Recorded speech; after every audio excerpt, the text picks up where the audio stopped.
ராஜ்யசபா தேர்தல் தொடர்பான அறிவிப்பு வெளியான நிலையில் திமுக தரப்பிலிருந்து ராஜ்யசபா வேட்பாளர்கள் பட்டியல் வெளியாக இருப்பது குறித்தான ஒரு அண்மை செய்தியை பார்த்து வருகிறோம். இது தொடர்பான விரிவான விவரங்களுக்காக இணைகிறார் எம்முடைய செய்தியாளர் ராஜேஷ்.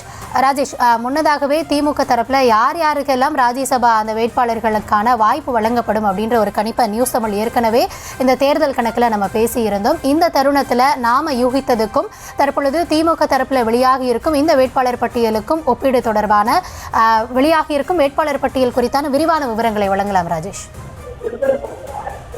கௌதமி வணக்கம். தற்போது திமுக சார்பில் போட்டியிடக்கூடிய ராஜ்யசபா வேட்பாளர்களுடைய பட்டியல் வெளியாகி இருக்கிறது.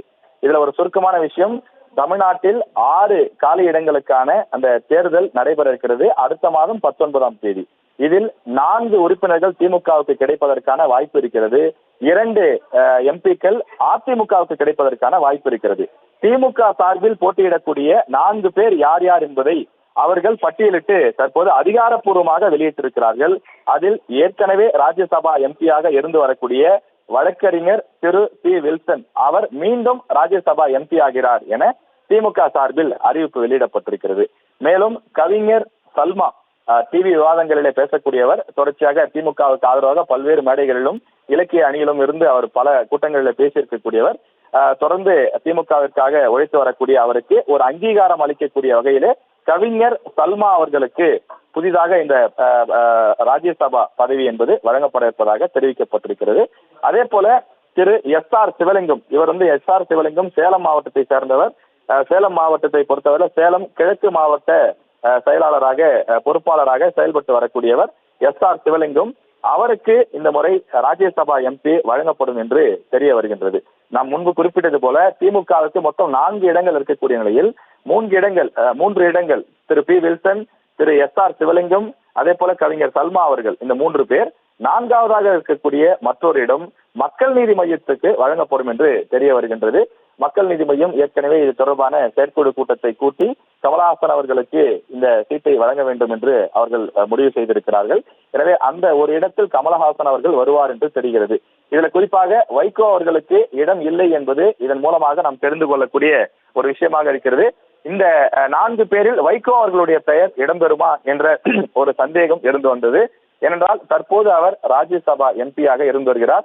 கடந்த 2019 திமுக சார்பில் அனுப்பப்பட்ட எம்பிக்களில் அவரும் ஒருவராக இருந்தார். இந்த நிலையிலே அவரது பதவிக்காலம் அடுத்த மாதம், அதாவது குறிப்பாக ஜூலை மாதத்தில் நிறைவடைகின்றது. அதற்கான தேர்தல் தான் அடுத்த மாதம் நடத்தப்படுகின்றது. எனவே அவருக்கு மீண்டும் வாய்ப்பு வழங்க வேண்டும் என மதிமுக சார்பில் ஒரு கோரிக்கை வைக்கப்பட்டிருந்தது. அதே நேரத்தில் அவர்கள் குறிப்பிட்டிருந்தார்கள், எங்களுக்கு சீட்டு கொடுக்கவில்லை என்றாலும் இதனால் கூட்டணிக்குள் எந்த சிக்கலும் ஏற்படாது என்றுதான் தெளிவாக குறிப்பிட்டிருந்தார்கள்.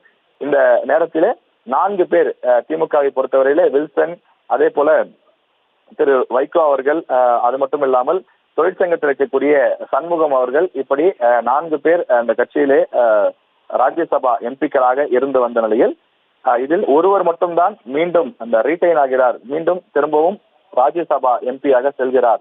திரு பி வில்சன் அவர் மட்டும்தான் திமுக சார்பிலே மீண்டும் ராஜ்யசபா எம்பி ஆகிறார். மற்ற முகங்கள்லாம் புதுமுகங்கள், SR சிவலிங்கமாக இருந்தாலும் அதே போல கவிஞர் சல்மாவாக இருந்தாலும் அவர்கள் ராஜ்யசபாவுக்கு புதிதாக செல்கிறார்கள்.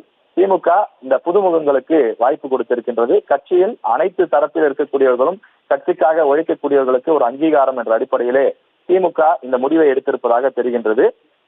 அதே போல இந்த ஜூன் 19ஆம் தேதி நடைபெற இருக்கக்கூடிய மாநிலங்களவை உறுப்பினர் தேர்தலில் திமுக சார்பில் போட்டியிடும் 4 இடங்களில் 3 இடங்களில் திமுக வேட்பாளர்களும் மற்றுமுள்ள ஒரு இடம் மக்கள் நீதி மையத்திற்கும் வழங்கப்படும் என திமுக தலைவர் திரு மு.க. ஸ்டாலின், முதலமைச்சருமான மு.க. ஸ்டாலின் அவர்கள் அதிகாரப்பூர்வமாக அறிவிப்பு வெளியிட்டுள்ளார்.